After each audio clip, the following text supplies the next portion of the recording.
जय हिंद साथियों, आशा है कि आप सभी लोग स्वस्थ होंगे, मस्त होंगे। मेरे भाइयों, आज की क्लास है हमारी, कौन सी क्लास है? यह है हमारे भाग 1 वर्णमाला एवं व्यंजन से संबंधित क्लास है। ठीक है, इसमें प्रश्नों की संख्या है वो 30 है। ठीक है, पहले ग्राफ में 10 प्रश्न है। ठीक है मेरे भाई, चलिए दोस्तों देखता हूँ। आज की क्लास हमारी ये हिंदी की क्लास है मेरे भाई, जो आप लोगों को संपूर्ण ज्ञान देगा ये हिंदी। ठीक है, जो आपको यूपी पुलिस, यूपीएसआई और यूपी लेखपाल के लिए बहुत ही महत्वपूर्ण होगी। क्या लिखा हुआ है? वर्णमाला व्यंजन के प्रकार। प्रश्न पहला हमारा क्या कह रहा है? प्रश्न कह रहा है मूल व्यंजनों की संख्या कितनी मानी जाती है? मेरे भाई, मोस्ट इम्पोर्टेंट है, याद रख लेना। 33 है। जो मूल व्यंजन होते हैं वो 33 होते हैं। ठीक साथियों, चलिए अगला नेक्स्ट क्वेश्चन हमारा है, हिंदी वर्णमाला में अंतस्थ व्यंजन कौन से होते हैं? तो ये अंतस्थ व्यंजन होते हैं या, र, ला, व। ये होते हैं जो हमारे चार हैं, चार ये हैं, ये अंतस्थ व्यंजन होते हैं। ठीक साथियों, अगला प्रश्न हमारा है, तालव्य सा, मूर्धन सा, दंती सा, हा को कौन व्यंजन कहलाते हैं? तो ये ऊष्म व्यंजन कहलाते हैं। क्या कहलाते हैं? ऊष्म व्यंजन कहलाते हैं। इनके नाम भी हैं, ये तालव्य है, ये मूर्धन है, ये दंती है और ये हा है। ठीक है, इन्हें क्या कहलाते हैं? इन्हें कहलाते हैं ऊष्म व्यंजन कहलाते हैं। ठीक साथियों, चलिए अगला नेक्स्ट क्वेश्चन। नेक्स्ट क्वेश्चन क्या कह रहा है? प्रश्न प्रश्न का रंग और गहरा लाल होता है। ठीक है साथियों, सॉरी, आप लोगों को ये नहीं ध्यान देना है। ठीक साथियों, आपको सिर्फ क्वेश्चन का ध्यान देना है। ठीक साथियों, क्या देना है? क्वेश्चन का ध्यान देना है। ठीक मेरे भाई, क्या लिखा है? ढा। ढा वर्ण का वर्ग स्थान क्या होता है? तो ये टा वर्ग होता है। ठीक है, टा वर्ग का चौथा स्थान है ये ढा। ठीक है, निम्नलिखित में से कौन से व्यंजन अघोष होते हैं? वर्ग का पहला और दूसरा वर्ण ये अघोष होते हैं। मोस्ट इम्पोर्टेंट भाई, याद रखना। ठीक है, ये आप लोग याद रखना। ठीक है, पढ़ लेना। वर्ग का पहला और दूसरा वर्ण कौन सा होता है? वर्ग का पहला और दूसरा क्या होता है? ये अघोष होते हैं। ठीक है मेरे भाई, अघोष होते हैं। ठीक साथियों, चलिए अगला नेक्स्ट क्वेश्चन देखिए। नेक्स्ट क्वेश्चन हमारा है, चा वर्ग का उच्चारण स्थान क्या होता है? ये तालु से होता है। ठीक है, ये तालु से संबंधित होता है। ठीक है, इसे हम तालव्य भी कहते हैं। ठीक साथियों, चलिए अगला नेक्स्ट है, का वर्ग का उच्चारण स्थान क्या कहता है? तो एक कंठ कहता है। कंठ से यानी गले से जो आवाज निकलती है, का, ख, गा, घ, ये। ठीक है, चलिए अगला नेक्स्ट क्वेश्चन, अयोग व व्यंजन किन्हें कहा जाता है? तो ये अनुस्वर एवं विसर्ग व्यंजन को अयोग व व्यंजन कहा जाता है। ठीक साथियों, चलिए अगला नेक्स्ट, ये इंपॉर्टेंट है, याद रखना। ठीक है, मैं मोस्ट इंपॉर्टेंट ही करा रहा हूँ। ठीक साथियों, चलिए अगला नेक्स्ट। अब हमारा हो गया भाग 2, संधि समास एवं व्याकरण से संबंधित प्रश्न। ठीक साथियों, चलिए दोस्तों, तो ये हमारा अगला प्रश्न है, नीलकंठ में कौन सा समास है? तो नीलकंठ यानी तीसरे की जो है बता रहा है, नीला है कंठ जिसका, अर्थात किसका? शंकर जी का। तो इसमें बहुविग्री समास हो जाएगा। ठीक साथियों, अगला प्रश्न हमारा है, निर्धन में कौन सी संधि है? तो इसका जो राइट आंसर हो जाएगा निधन। ठीक साथियों, इसमें विसर्ग संधि हो जाएगा। ठीक साथियों, जहाँ पर ये निशान लग जाए, ये निशान लग जाए मेरे साथी, वहाँ विसर्ग संधि मानी जाएगी। ठीक साथियों, चलिए दोस्तों आगे बढ़ता हूँ। अगला प्रश्न हमारा, या वर्ण का उच्चारण स्थान क्या होता है? तो या कहाँ से आ रही है? तालु से आ रही है। ठीक है, तालु से या दोनों तरफ से जबड़ा कस जाता है जबान के ऊपर। ठीक है, तालु से आ रही है। ठीक है साथियों, चलिए अगला नेक्स्ट।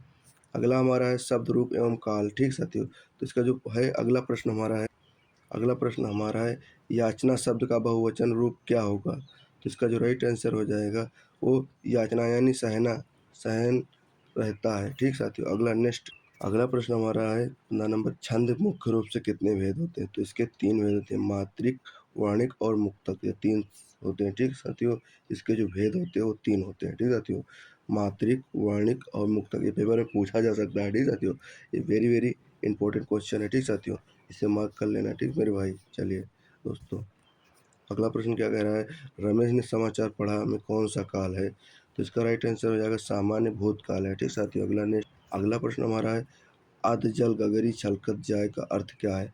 ओछा व्यक्ति अधिक दिखावा करता है, यानी कम ज्ञानी व्यक्ति बहुत दिखावा करता है। ठीक साथियों, चलिए अगला नेक्स्ट क्वेश्चन। चलिए साथियों देखिए, हमारा जो प्रश्न है,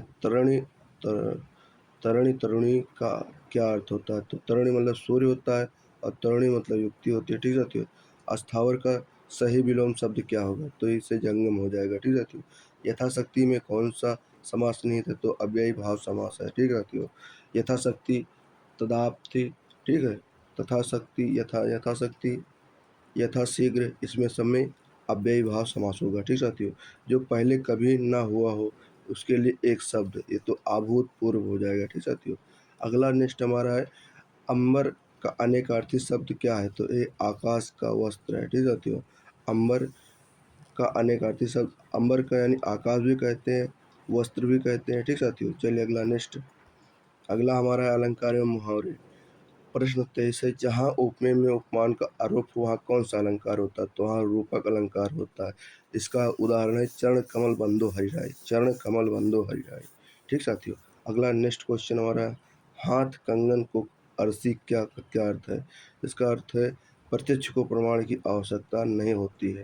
ठीक साथियों, ये मुहावरा है। ठीक साथियों, अगला क्वेश्चन हमारा है 25, पावन का सही संधि विच्छेद क्या होगा, पावन का सही संधि विच्छेद क्या होगा, तो इसका होगा पौधन अन होगा। ठीक साथियों, ये इसमें आयात संधि हो जाएगी। ठीक साथियों, अगर पवन लिखा होता तो इसमें कौन सा संधि होती, तो इसमें भी आयात संधि होती, लेकिन कस कैसे टूटता, तब ये ऐसे टूटता, तब इसमें एक मात्रा होती। ठीक साथियों, पो धन अन होता। ठीक साथियों, अन होता। ठीक साथियों, अन। ठीक है, तो चलिए अगला नेक्स्ट क्वेश्चन देखिए।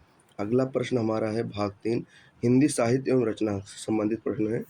चलिए देखिए, हमारा प्रश्न जो है 28 नंबर, ईर्ष्या तू न गई मेरे मन से, एक इसका प्रश्न कहा गया है, ये किसकी रचना है, तो ये रामधारी सिंह दिनकर जी की है।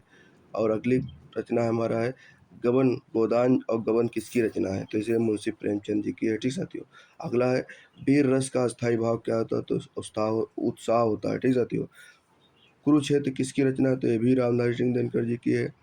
शुद्ध वर्तनी वाला शब्द चुनिए, आशीर्वाद, आशीर्वाद देख लीजिए साथियों, ऐसा ही लिखा जाएगा। ठीक साथियों, ये शुद्ध रूप है। ठीक साथियों, अगर दोस्तों आप जानते हैं तो आप लोग एक शब्द लिख करके बताइए, ठीक, कमेंट में बॉक्स में बताइए कि हिरण्य कश्यप कैसे लिखा जाएगा सही शब्द। ठीक साथियों, चलिए दोस्तों आगे बढ़ता हूँ।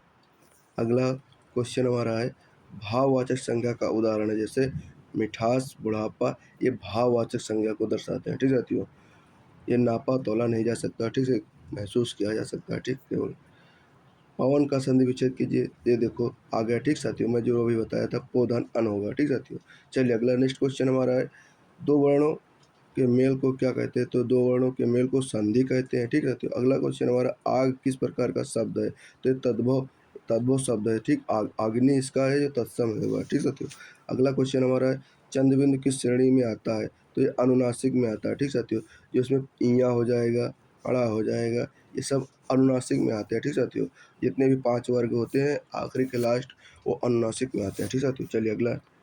साथियों, हमारे क्वेश्चन यहाँ पर ख़त्म हो गए हैं। ठीक साथियों, आप सभी को धन्यवाद है।